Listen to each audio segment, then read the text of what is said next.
जय गुरुदेव और जय महाकाल। अब हमें सुप्रीम कोर्ट को भी ललकारना पड़ेगा। और आज जो निर्णय आया है कि अब बिल्डोज़र नहीं चलेगा। बिल्डोज़र तो चलेगा, अपराधियों के लिए जो भी है उसके लिए चलेगा। लेकिन आज सुप्रीम कोर्ट का यह ऑर्डर आया है कि अपराधियों पर अब बिल्डोज़र नहीं चलेगा। तो ये बात मान्य नहीं है। भारत वफात के जुलूसों में जो हिंदुओं ने विरोध किया है उसकी शिकायत सुप्रीम कोर्ट में पहुंच गई और सुप्रीम कोर्ट ने सुनवाई भी कर ली है।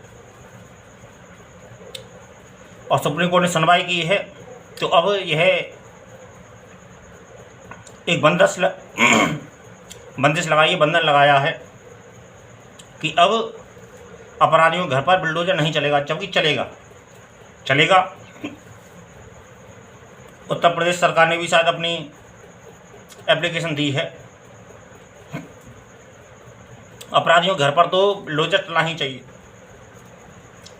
निर्भया कांड हुआ, 4 साल की बच्ची का अपराध हुआ और अभी अयोध्या में एक सांसद जो मुसलमान था उसने 12 साल की बच्ची के साथ में एक ऐसा कांड किया जो गर्भ से बच्ची रह गई। तो सुप्रीम कोर्ट को वो नहीं दिखा, सुप्रीम कोर्ट को वो दिख गया। सुप्रीम कोर्ट के जज अपने आप को सर्वोपरि समझते हैं, तो वो सर्वोपरि नहीं है। सर्वोपरि सत्ता तो वो स्वयं सत्ता है जो स्वयं आसमान में जिसको पूछते हैं सभी पूछते हैं। कोई महादेव के नाम पे पूछता है, कोई हरि के नाम पे पूछता है, कोई गॉड के नाम पे पूछता है, कोई अल्लाह के नाम पे पूछता है। वो है सत्ता।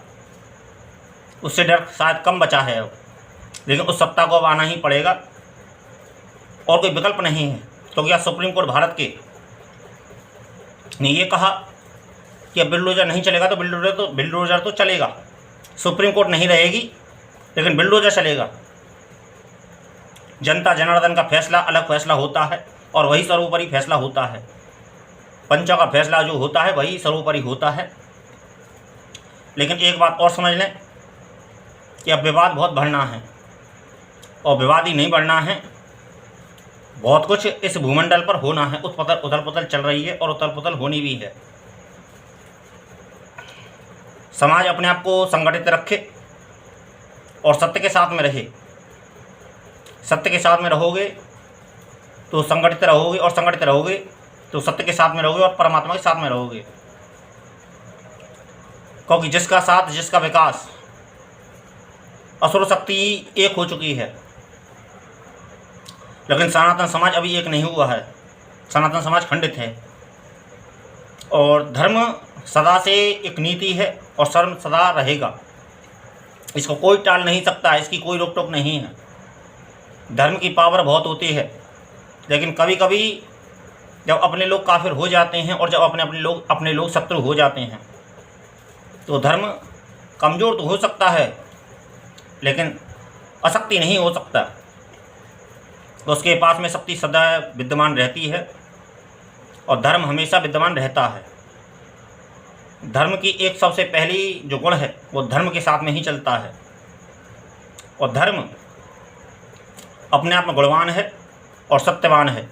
यही उसकी शक्ति है। केवल इतनी ही आज जानकारी देना चाहता हूँ। आज आने वाले वक्त में हम लोगों के बीच में, आप लोगों के बीच में और मेरे बीच में ही बहुत चुनौतियाँ आने वाली हैं। और सुप्रीम कोर्ट ने जो कहा है वो एक बहुत छोटी बात कही है। सुप्रीम कोर्ट शायद उन बातों को नहीं जानता है लेकिन अनदेखी कर रहा है। जो कोर्ट के जज हैं वो अनदेखी कर रहे हैं, लेकिन समाज को नहीं जानते हैं। वो अभी समाज की शक्ति को नहीं जानते हैं, सनातन समाज की शक्ति को नहीं जानते हैं। जरासा 12 वफात का विरोध क्या हुआ, वो लोग आग बबूला हो गए। पैसे जो है ना, पैसे, रिश्वत जो है ना, रिश्वत सभी जगह चलती है और पैसे देख के अच्छे अच्छे आदमियों का ईमान बदल जाता है। लेकिन जो सत्ता है वो सब देख रही है। उसके यहाँ रिश्वत नहीं चलती है, उसके यहाँ तुम करोड़ों रुपए फेंक दो, लेकिन कर्म का हिसाब तो कर्म से ही होगा। तुमने इंसान का हिसाब, तुमने किसी इंसान के साथ में बेहिसाब किया है, उसके साथ में डंडी मारी है और उसको नाइंसाफ़ी के साथ में एक दुर्दशा का शिकार बनाया है, तो परिणाम तुम्हें ही भुगतना पड़ेगा। आज भी भुगतना पड़ेगा और कल भी भुगतना पड़ेगा और उसके बाद में ही भुगतना पड़ेगा। लेकिन एक बात जो मैं कहना चाहता हूँ कि आज समाज में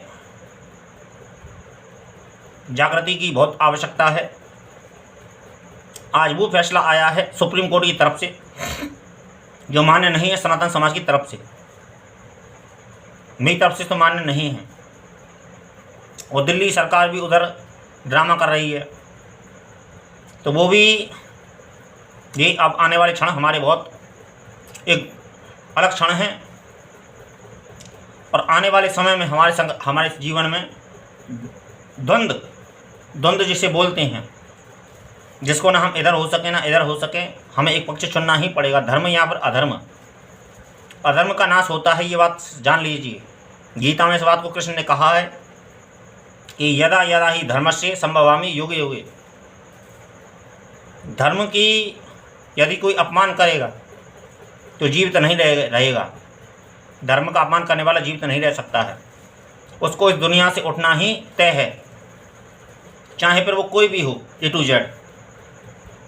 धर्म की स्थापना भगवान का कार्य है और वो उसे करेगा। आज के दौर में, आज की वीडियो में केवल इतना ही कहना चाहूँगा कि जागृत हो जाइए, जागृत हो जाइए। चेतावनी दे रहा हूँ और अच्छे तरीके से जागृत हो जाइए। अपने मन बुद्धि दिमाग को अच्छे तरीके से जागृत कर लीजिए और सावधान हो जाइए और अपनी बुद्धि को समर्पित करके भगवान के प्रति समर्पित हो जाइए। यही एक विकल्प है, और कोई विकल्प नहीं है, और कोई विकल्प नहीं है। क्योंकि अब जो भविष्य में होने वाला है वो परिणाम किसी हक में नहीं है, कह भी नहीं सकता हूँ मैं, क्योंकि मेरे अधिकार में भी नहीं आता है। वो मेरे अधिकार में भी नहीं आता है, क्योंकि मैं स्वयं परमात्मा नहीं हूँ, परमात्मा कोई और है। मैं तो एक व्यक्ति हूँ, एक जीवात्मा हूँ।